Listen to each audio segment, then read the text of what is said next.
I will switch gears now and talk about the policy of President Bola Tinubu, one that affects you and I and all Nigerians, even beyond. Nigerians today woke up to reports that subsidy may just be back, after all, being paid for through the NNPCL. Recall that the president in his inaugural speech had made the announcement that subsidy is gone.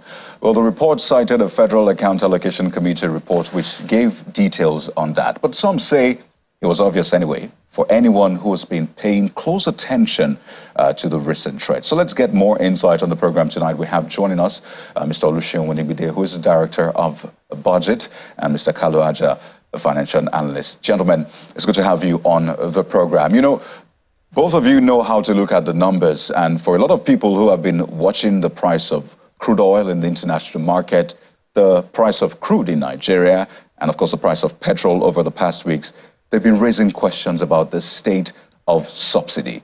You know the figures, you've monitored them. Tell us, I'll begin with you, Mr. Onibide, is it back? Yeah, subsidy is back. If you put all the numbers to play, definitely. We are having oil prices above $90 per barrel. The exchange rate is around 60 if you adjust for a parallel market, because that's where most people would rather be able to get FX on a quick run. That's around 950. So if you put all the mathematics together in any way, it shows that fuel prices should be retailing for around 850 naira per liter. So they're what, 620, 630, whatever we're doing right now. NNPC or the independent marketers are selling at a discount. So first subsidy, in my own view, is back. So that the government is just honest about it.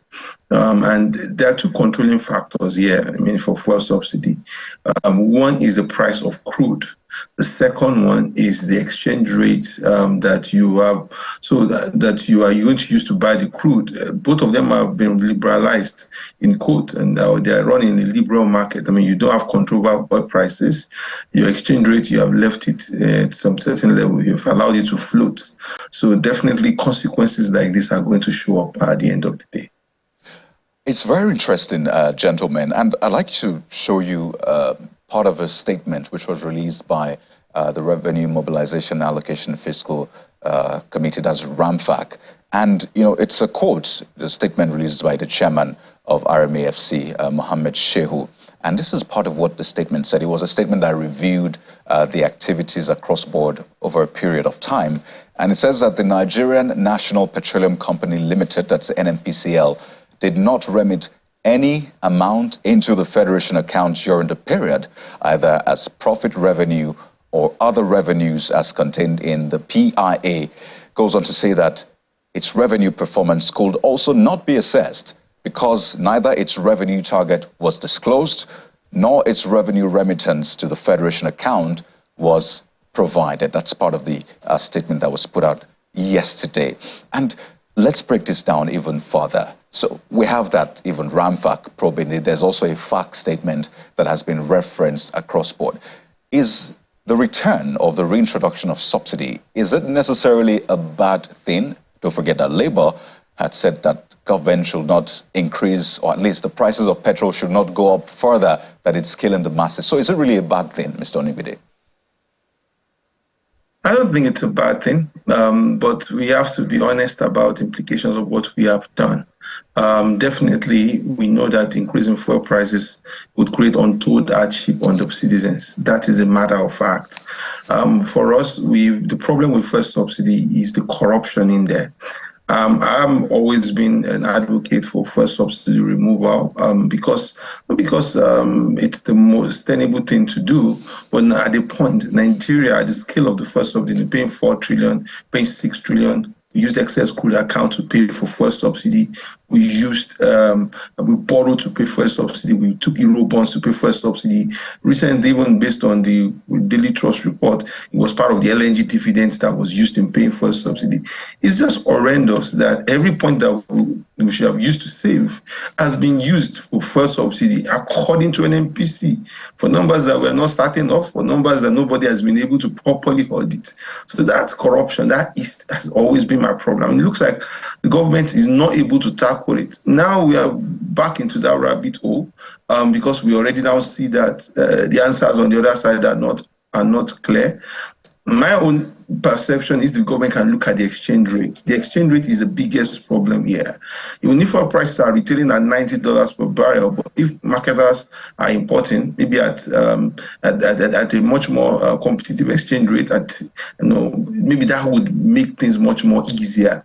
But the return to first of is not something I like at all, because we've shown over time that this cost can look as small as 160 billion this month. It can go to 400 billion without answers next month. That is the problem I have with first subsidy. It's created a whole conduit for corruption, for inefficiency.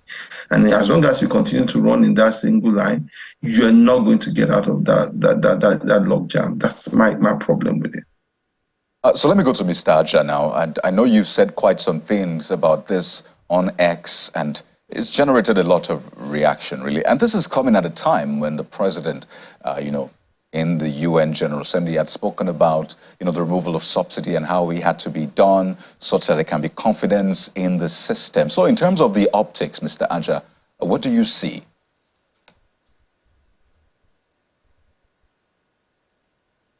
I hope you can hear me, Mr. Aja. Yeah, sorry about that. It's pretty clear.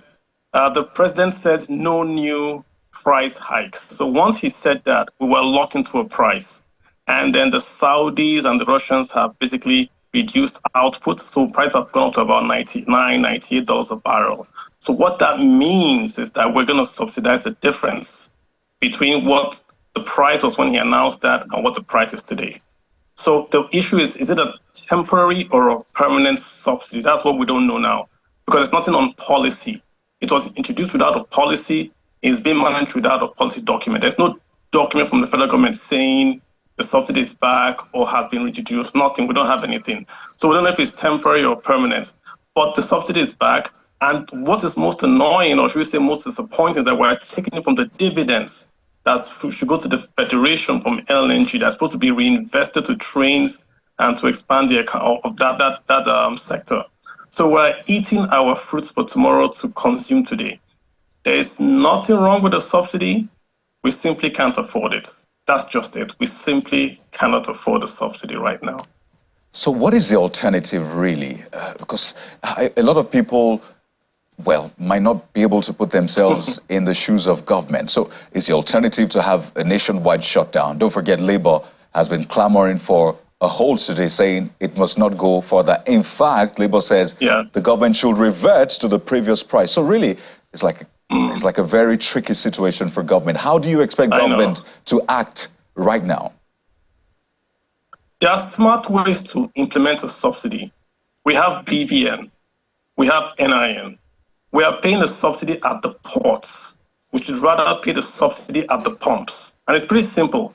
Go to the road safety, register your car, get your BVN, get an NIN, and the government will then do a means test and say, if you pay tax below this level, we can give you a subsidized 5,000, 10,000 a month, paid as e-Naira to your NIN-enabled phone secured by BVN. Once you do this, you can allow the price go wherever it can go to. But the government is going to subsidize specific people secured by biometrics that it knows. So that way you don't have to worry or chase anyone. Export the expensive gas. But in Nigeria, you can pay with e-Naira to pumps via your NIN-enabled phone. So the guys in Cameroon can't get a subsidy because their phone's tower will ping in Cameroon. So we can use tech and do a subsidy to a class of income earners in Nigeria. And then that way we solve the situation. Everyone should not enjoy, quote unquote, cheap fuel. But subsidy must go to who needs it, which is the very, very bottom, the poor, the vulnerable. They can't pay full price for PMS and all that. So have a tiered system. The normal, quote unquote, folks should pay whatever market price it is, but the government must subsidize the lower level. Then if you do it that way, you answer the NLC side and you also answer the market side. That's what we need to do. Okay, gentlemen, let's wind down on this because for the policy direction of this government, subsidy one of it, foreign exchange is another major one, which we're seeing the effect, almost 1,000 naira now. And just today, it turned out that the CBN would not be holding its MPC meeting as scheduled. It's meant to be the 298th Monetary Policy Committee meeting as scheduled for the 25th and the 26th. It's been moved indefinitely. And you know how vital the MPC is in trying to at least control inflation and in monetary policy. So let's wind down on this, gentlemen. What do you expect the Tinubu government to do in terms of policies when it comes to tightening or what have you, the monetary policy? What do you expect the decision to be? I'll start from Mr. Onigbude as we wind down on this. It's a major one that came out today. I think let's look at the state of CBN today. There is no clarity, which is also one of the most unfortunate positions now.